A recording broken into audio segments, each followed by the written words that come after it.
ഇന്നത്തെ ഗസറ്റിൽ കേരള PSC കുറച്ചധികം notifications പുറത്തിറക്കിയിട്ടുണ്ട്. അപ്പോൾ അതിലിപ്പം ഏറ്റവും ആദ്യമുള്ളത് നമ്മൾ ഇലക്ട്രിക്കലിന്റെ ആണ്. ഇലക്ട്രിക്കൽ കേസിൽ ഒരു നോട്ടിഫിക്കേഷൻ ആണ് ഇറക്കിയിട്ടുള്ളത്. ലൈൻമാൻ എന്ന് പറഞ്ഞ പോസ്റ്റിലേക്കാണ്, PWDയിലേക്ക്, ഇലക്ട്രിക്കൽ വിങ്ങിലേക്ക്. കാറ്റഗറി നമ്പർ വന്നിട്ടുള്ളത് 436/2024 കേട്ടോ. Category number 436/2024. അപ്പോൾ ഇത് നിങ്ങളുടെ പ്രൊഫൈലിൽ എന്ത് 2 ദിവസത്തിനുള്ളിൽ അവൈലബിൾ ആകുന്നുണ്ടാവും. അപ്പോൾ കഴിഞ്ഞ പ്രാവശ്യം എത്ര വേക്കൻസി എത്ര അഡ്വൈസ് ആണ് പോയിട്ടുള്ളത് ഒക്കെ നമ്മൾ ഒരു വീഡിയോയിലും ഡീറ്റെയിൽ ആയിട്ട് നമ്മൾ പറയുന്നുണ്ടാവും. അപ്പോൾ 26,500 തൊട്ട് 60,700 വരെയാണ് സ്കെയിൽ ഓഫ് പേ വന്നിട്ടുള്ളത്. ഇതൊരു ഡിസ്ട്രിക്ട് വൈസ് എന്ത് വേക്കൻസി ആണ്. ഓക്കെ, പത്തനംതിട്ടയിലേക്കും കാസർഗോഡിലേക്കും വയനാട്ടിലേക്കുമാണ് എന്ത് ചെയ്യാം ആ ഒരു ഡിസ്ട്രിക്ട് വൈസ് നോട്ടിഫിക്കേഷൻ ഇറക്കിയേക്കുന്നത്. അപ്പോൾ പത്തനംതിട്ട 3ഉം കാസർഗോഡ് 1ഉം വയനാട് 3ഉം എന്നുള്ള രീതിയിലാക്കുകയാണ് എന്ത് ചെയ്യുക at the time of notification vacancy report ചെയ്തിട്ടുള്ളത് കേട്ടോ. ഓക്കെ, അപ്പോൾ അതിലിപ്പം കഴിഞ്ഞ പ്രാവശ്യത്തെ കാര്യങ്ങളൊക്കെ നമുക്ക് പറയാം.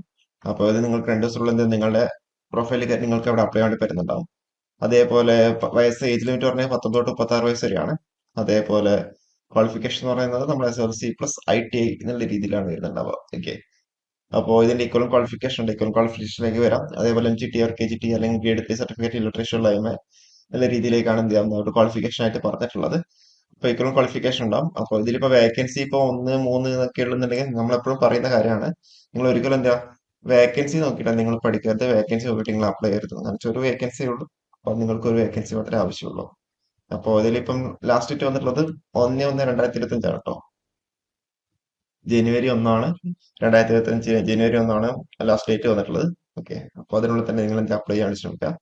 അതിൽ ഇക്വലന്റ് ക്വാളിഫിക്കേഷൻ വന്നിട്ടുള്ളത് സർട്ടിഫിക്കറ്റ് ഇൻ ഇലക്ട്രിക്കൽ എഞ്ചിനീയറിംഗിന് ITI ITC അല്ലെങ്കിൽ ITI electrician or wireman, NAC electrician, KGC electrical, KGC electrical engineering, NTC wireman, NTC electrician ഒക്കെയാണ് അതിൽ ക്വാളിഫിക്കേഷൻ ആയിട്ട് വന്നിട്ടുള്ളത് കേട്ടോ. ഓക്കെ, അപ്പോൾ CVT electrician, NTC electrical, NCVT electrical electronics, ഒരു ഡിപ്ലോമ, BTech, MTech എല്ലാം എന്ത് അതിൽ ക്വാളിഫിക്കേഷൻ ആയിട്ട് പറഞ്ഞിട്ടുണ്ട്. ഓക്കെ, നിങ്ങൾക്ക് എന്ത് ചെയ്യാൻ കയറി നിങ്ങൾക്ക് അവിടെ അപ്ലൈ ആണ്ടി പറ്റുന്നതേ ഉള്ളൂ. ഓക്കെ, അതേപോലെ ഇതിൽ നമുക്ക് ഇനിയിപ്പോ കഴിഞ്ഞ പ്രാവശ്യത്തെ കാര്യങ്ങളൊക്കെ ജസ്റ്റ് ഒന്ന് ചെക്ക് ചെയ്ത് നോക്കാം.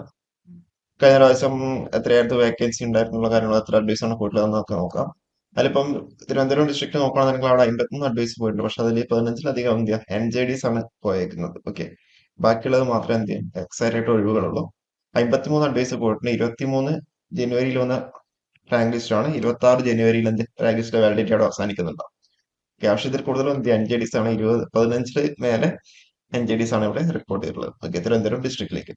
ഇനിയിപ്പോ മലപ്പുറം ആണെങ്കിൽ 24 ഏപ്രിൽ വന്നാണ് 27 ഏപ്രിൽ വരെ അവിടെ വാലിഡിറ്റി ഉണ്ട്. ഇതുവരെ 10 അഡ്വൈസ് ആണ് ഇതുവരെ പോയിട്ടുള്ളത്. അതേപോലെ ഇടുക്കി ആണെന്നുണ്ടെങ്കിൽ അവിടെ 24 മാർച്ചിൽ വന്നാണ് 8 അഡ്വൈസ് ഇതുവരെ പോയിട്ടുണ്ട് കേട്ടോ. ഓക്കെ, 8 അഡ്വൈസ് ഇതുവരെ പോയിട്ടുണ്ട്. 27 വരെ അവിടെ വാലിഡിറ്റി ഉണ്ട്. ഇപ്പൊ കോട്ടയാണെങ്കിൽ 24 മെയ്യിൽ വന്നാണ് 9 അഡ്വൈസ് ഇതുവരെ പോയിട്ടുണ്ട്. അവിടെ 27 മെയ് വരെ അവിടെ റാങ്ക്സിന്റെ വാലിഡിറ്റി അവിടെ ഉണ്ട്. ഓക്കെ, ഇതാണ് അതിന്റെ കാറ്റഗറി വൈസുള്ള നിയമന നില. അതേപോലെ പാലക്കാടാണെങ്കിൽ 15 അഡ്വൈസ് ഇതുവരെ പോയിട്ട് 2022 ഡിസംബറിൽ വന്നാണ് 25 ഡിസംബറിൽ എന്ത് റാങ്ക് ലിസ്റ്റിന്റെ വാലിഡിറ്റി അവിടെ അവസാനിക്കുന്നുണ്ട് കേട്ടോ. ഓക്കെ, ഇതിൽ ഏറ്റവും കൂടുതൽ നോക്കുകയാണെങ്കിൽ തിരുവനന്തപുരത്താണ് ഏറ്റവും കൂടുതൽ പോയേക്കുന്ന അഡ്വൈസ്. അവിടെ NJDs കൂടുതലാണ്.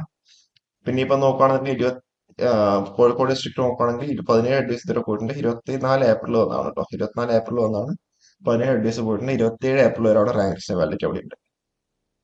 ഇനിയിപ്പോ കൊല്ലം നോക്കുകയാണെങ്കിൽ 2023 വന്നതാണ്.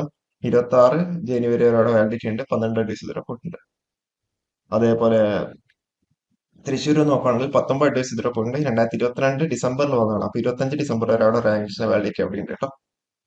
അതേപോലെ കണ്ണൂർ ആണെങ്കിൽ 24 ഏപ്രിൽ വന്നതാണ് 8 അഡ്വൈസ് ഇതുവരെ പോയിട്ടുണ്ട്. അപ്പൊ 27 ഏപ്രിൽ വരെ അവിടെ റാങ്ക് ലിസ്റ്റിന്റെ വാലിഡിറ്റി അവിടെ ഉണ്ട്. അതേപോലെ എറണാകുളം നോക്കുകയാണെങ്കിൽ 23 ഫെബ്രുവരിയിൽ വന്നതാണ്. അപ്പൊ 26 ഫെബ്രുവരി വരെ വാലിഡിറ്റി ഉണ്ട്. 25 അഡ്വൈസ് ഇതുവരെ പോയിട്ടുണ്ട്. ഓക്കെ,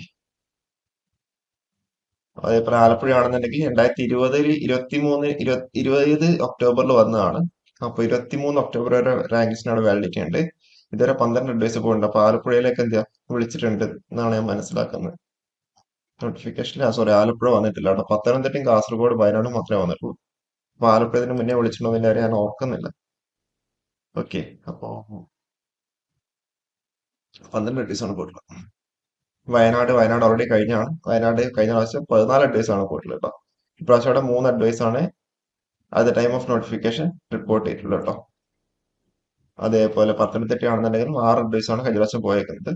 ഇപ്പോൾ അവിടെ 3 ആണ്, സോറി 3 നോട്ടിഫിക്കേഷൻസ്, 3 വേക്കൻസിയാണ് റിപ്പോർട്ട് ചെയ്തിട്ടുള്ളത്. കഴിഞ്ഞ പ്രാവശ്യം 6 ആണ് പോയിട്ടുള്ളത്. അതേപോലെ കാസർഗോഡ് ആണെങ്കിൽ കഴിഞ്ഞ പ്രാവശ്യം 16 ആണ് പോയിട്ടുള്ളത്. ഇപ്പോൾ അവിടെ ഒരു വേക്കൻസി ആണ് at time of notification report ചെയ്തിട്ടുള്ളത്.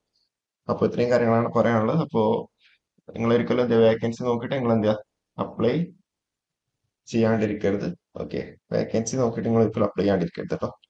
അപ്പോൾ കൂടുതൽ അപ്ഡേറ്റ്സ് ആയിട്ട് നമുക്ക് വീണ്ടും കാണാം. Okay, thank you.